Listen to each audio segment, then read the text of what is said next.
open the door and welcome. You're right here and it's right now. It can't be any other time, can it not? And you have either found, hatched, or entered the wrong direction, and you're at the Fishing Without Bait website, where we live a life without definitive expectations and ask people to participate in their lives rather than wishing and hoping and waiting for something to happen. This is a challenge podcast, and if you'd like to just sit back there and listen and sit back in your chair, then you can certainly do that. However, we're looking for people who would prefer perhaps not to stay in the Navy, but to rather be a pirate occasionally and maybe to stand on the front of the ship even today and wave your cutlass and saying take no prisoners. And that's what we're talking about doing in life, a lifetime without definitive expectations. Let's not look for things, let's wait for them to happen. We challenge people to go down rabbit holes rather than avoid them. And as we often come through our lives, we deal with like-minded people. When we're good bowlers, we don't try to insinuate ourselves into golf leagues. And keeping that in mind, we just happen to be in right places at right times. Nothing ever happens by mistake, and I was fortunate enough to be introduced to a young lady by the name of Joanna Lowe. Miss Lowe, welcome aboard. Thank you for having me. Miss Lowe is a film and theater actor, a director, a producer, an acting teacher, a voiceover coach, a published poet, a produced playwright, and a spoken word artist.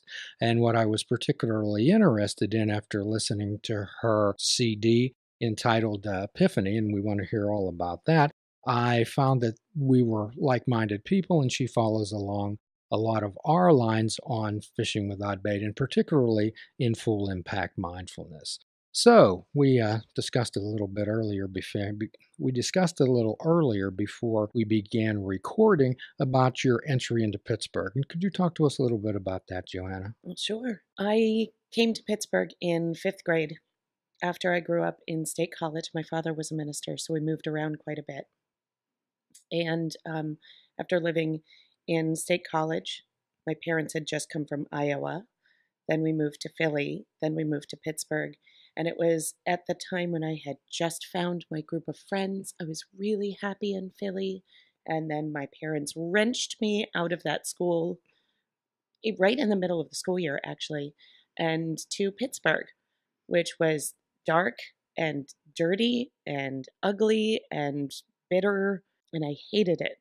I was more angry at them for losing my friends. But it wasn't until... I think I was late in high school. I had gone to visit my sister in Colorado, and that is God's country. That is the most beautiful state in the country. And I was flying back to Pittsburgh, and I thought, boy, I've missed Pittsburgh. Oh, no. Fine. I love this city now. So it seduced and finally won my heart over, and now this is the city that I've chosen as my home and to make my art in. So you've taken a different perspective of Pittsburgh. Yes. Yeah, I got to watch it become something. We had moved here while Pittsburgh was still in recovery from the steel fallout, still lost, and all of a sudden it decided enough was enough, and it was time to be remade. And I love that personality. I love that suck it up and get on with things. Make something new. You can sit around and whine about things, or you can do something about it. Well, I'm kind of hearing that you remade yourself also. I absolutely did. It happened maybe subconsciously, intentionally at first, but I really do feel like I've made a transformation. On this program, we often challenge people when we ask them which end of the horse they're looking at, because sometimes when people are at the back end of a horse, well, that's exactly what they see. And then I ask folks, well, move around to the front end of the horse, and what do you see? And I said, well, I see maybe a smiling face of a horse, a nice, beautiful face of a horse. And I say, okay, well, who moved? Did the horse move? No. Who moved? Well, I did. Did you have a choice to move? Yes, I did. So most people, Joanne, spend much time and futility turning into stress and anger and frustration over trying to manipulate the horse or trying to manipulate situations when the only thing that they can control is themselves. Yes. well, it was either learn or get caught in the quagmire, that I only have control over my actions and reactions. That's one of the things that I continue to tell my daughter, that it is a shame when other people treat you badly. It is a shame when things happen, but you are responsible for your actions and reactions, and that's all that you have control over. And that sounds to me like a whole lot of developing choice. I read an interview with you where you said a line about Pittsburgh bursting at the seams with rare vision and original endeavors. And I was wondering whether you were more describing Pittsburgh or describing yourself. I would love to think of myself as being that way. I don't see myself that way. Convince me that you're not. I don't know that I'm going to do that. I don't know that I will. I've been. I have no idea if this is the right time to even bring it up, but it's funny. I have recognized, especially in the last couple of years, how my perception of myself is very different from what is true and what is perceived by others. So I've tried to at least accept that dissonance and address it whenever possible. So the fact that because of my training and because of instinct, I know that I have good ideas. As soon as I put them out there and people follow them, I immediately feel really self-conscious to be like, why would you do what I ask you to do? Why would you ever think that's a good idea? Meanwhile, one side of my brain knows this is a good idea. I know it's good. There is worth in that. So, being in the industry that you're in, quite often I ask people to tell me the difference between arrogance and confidence. Arrogant people are very difficult to deal with and prefer not to be around them. However, confident people, you follow them and you listen to them. Could you give us a little bit of your experiences with that? Absolutely. It's funny that you bring that up.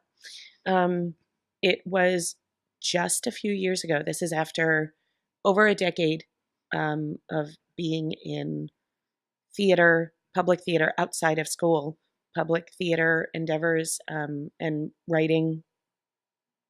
And it was just a couple years ago where I had to recognize the fact that being confident in my abilities was a very different thing than being arrogant, because how I have approached myself is that having any kind of confidence meant that was arrogant. And it's not a healthy version of of approaching one's self perspective and self worth. But for me, it seemed a healthier, a more humble option to think myself less than. Well, one thing we always want to ask, is it the truth? There's three essentials to recovery, and we're all in recovery from something. Sure. And that's honesty, open-mindedness, and the willingness to try. And that's treating yourself as if you would treat a friend. So what we often address with people is the inner critic that's inside of them that says that I shouldn't say this, or I cannot do that. I cannot. Well, I challenge people to say, well, tell me what you can do. I'm not interested in telling me what you cannot do. I'm interested in telling me what you can do. So quite often we talk about becoming that observer behind the thinker and speaking to ourselves like a friend and not fighting with ourselves. That's just exhausting. It is. It wasn't so much a fight, but I had become so miserably comfortable with seeing myself as unworthy of having a voice, unworthy of just so over thankful for any nice compliment. I don't deserve this. I don't. And I realized only recently how unhealthy and how pervasive that foundational belief was. Well, quite often, Joanne, I'll sit down and ask people, those things that you've just said to me, would you say to a friend? Would you sit down and say those things to a friend? Would you? No. And the reason for that is? Well, because I love and respect them, and I hate my friends. I hate to see them. You love and respect your friends, and you hate to see them upset and hurt. And and it would hurt hurting their themselves. feelings. Right. Not respecting themselves the way that they are respected by However, others. let's stand back and look at this situation. Yeah. So, and conversely, what you're telling me, conversely, what you're telling us is at that time that you didn't like yourself. No. Well, I did not believe myself worthy of being liked or loved. Hmm. I'll pick out a particular spot in an interview that I'd read with you when you were talking about a time that someone had made you feel worthless. And then you stepped back, looked at the situation, and said, I let myself feel worthless. Hmm. Could you share a little bit about that? Sure. This was about 6 months out from my divorce, which was an ugly, messy situation. And a good friend of mine that I went to college with, he was a drummer and had been the session drummer for this open mic, but it was the best open mic in the city. The best singer songwriters attended. And he said, This is therapy. This is music therapy. When all of this is happening in your life, I want you to come out and do this. I want you to come and just sit there. I will save a seat at the bar. You will know that's my jacket on there, and you can sit there. And I would show up whenever I could get there, and I'd sip a beer and just absorb the music. And I wasn't being bombarded by people that I knew. Nobody knew. It was just a way to sit and be in warmth. And I got to know a few people, but I was always his friend, and that was fine. But I got more comfortable in the scene. And there was one day, and of course, coming out of one relationship, you find yourself reacting in lots of different ways. And I've also identified where I'm like, this is a reaction period. I was not so self-aware at that point. Reacting in all kinds of ways, and both open to using and being used. And someone used me in a way that I had not expected, and I was very hurt by that. And the way that they treated me was dissonant from what had actually happened. And my first reaction was to defend myself and justify myself, and why would you treat me that way? And well, obviously I must have deserved this. And instead of feeling stupid and crawling under a rock, which is what a normal human reaction would be, and I think it has been my reaction forever, for whatever reason, I decided to do something about it. I hated being out of control. I hated being used and dismissed. And so I decided I would take control over what I could. So I realized that this person had treated me without respect, but that was on him, and I could take control of that. His actions don't make me worthless. How I treat myself reflects my worth. And hence another bit of an epiphany. Exactly. So I was like, he doesn't force me to feel this way. I choose how I react to this situation. And on an impulse, I text my drummer friend and I say, oh, what if I read something? What if I read some of my poetry at the open mic? And he immediately said, yes. And I went, no, never mind. And he was like, yep. And I'll back you up on drums. So it'll be like the 60s beatnik. And of course, that's what I had in my head. But as soon as he said yes, I was like, no, never mind. And he was like, yeah. And I also got this bass player to join us too. And I'm going, this is out of control. No. Wait, I feel like I'm intruding on your world. I feel like I am taking advantage. He was like, no. People have read stuff before. It doesn't happen very often, but it's happened and it's totally welcome. And I'm like, no. He was like, sorry, you're already on the list. Now, I had not just chosen a night at this open mic where I would be surrounded by people that I'm intimidated by. I chose the Christmas party, which was the one night of the year that all the singer-songwriters in the city that aren't able to come any other night, all of them come that night. The place is literally packed shoulder to shoulder to capacity. for whatever insane reason, that was the night that I decided to do something. And I was absolutely mortified. I'm a published poet. I had written um, plenty. I truly think that it saved my life in the past, but I had never performed it. So I had no basis, no foundation, no training, no. And I'm standing in this cafe, and I'm throwing back the beers, trying to get comfortable with the idea that I would be doing this up on stage. And right before they call my name, one of the city's best guitar players walks up to my friend and says, "Hey, mind if I join?" And a saxophone player walks up to my friend and says, "Hey, mind if I join too?" And I'm standing shaking in front of them, going, and my friend's like, "Yeah, let's do this." They call my name. My friend grabs my hand and lifts it up so I have no choice. And he's like, "She's right here," and then drags me onto the stage. And I'm absolutely terrified, but my theater training has taught me you go big or go home. It's when you go halfway that you look the dumbest, so you jump out of the plane. It felt like I was skydiving again. I turned off my brain and I jumped. And I came to, I don't remember the first half of the poem. I came to halfway through where I all of a sudden became aware of this soaring, undulating jazz behind me, and the entire room packed wall to wall of faces, rapt and silent. Now, it's a very respectful listening audience, but rarely do you catch everybody silent. It just doesn't happen. I literally heard a fork drop in my pause. And then somebody began to clap, and my friend held up his hand and stopped them mid clap, and everybody got hush again. And we started into the second half of the piece.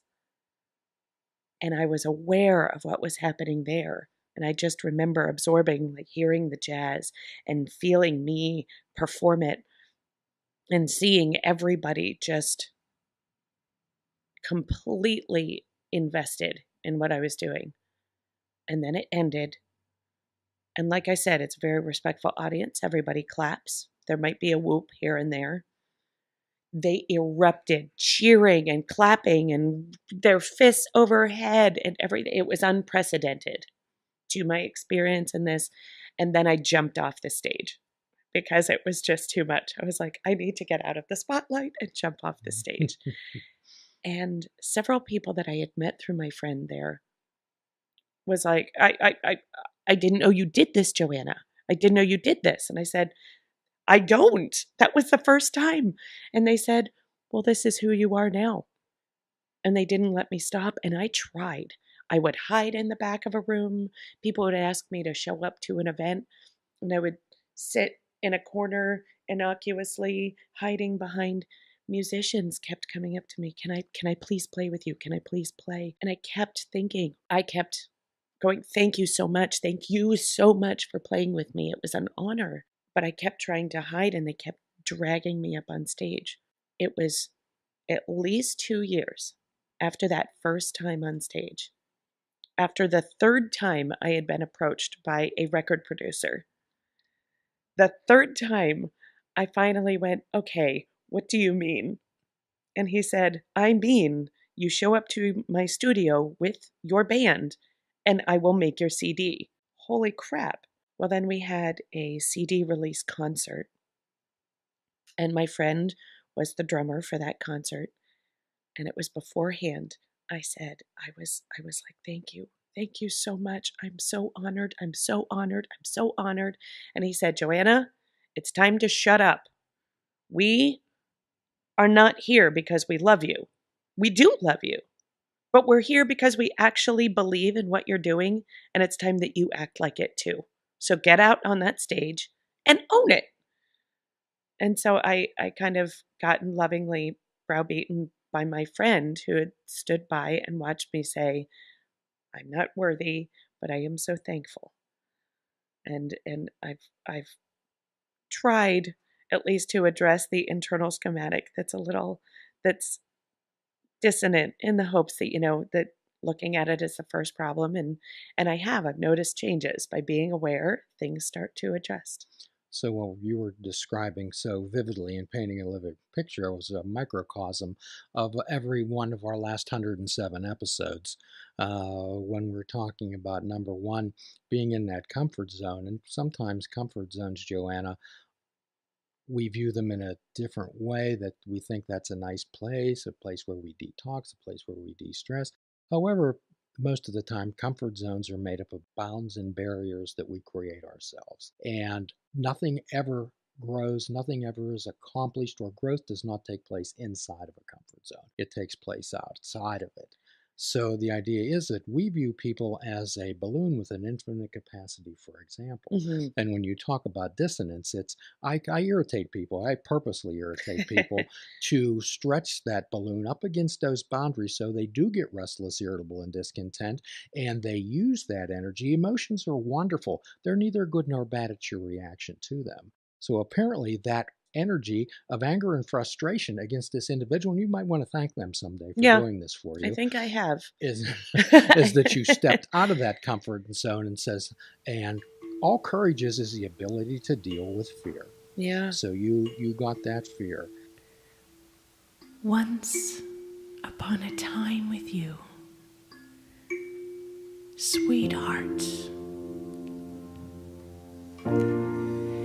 in a land of home and far away, there's a house of gingerbread dreams and carnival scraps of paper hearts, where we conspire traps for dancing bears, creating mobiles weaved with wonder over the existence of unicorns,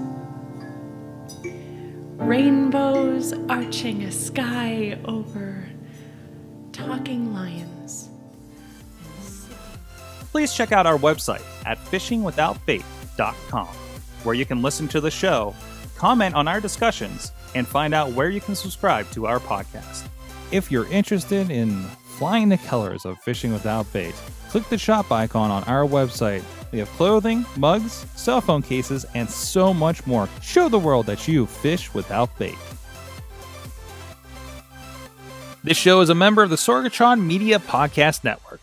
Find out more at sorgatronmedia.com.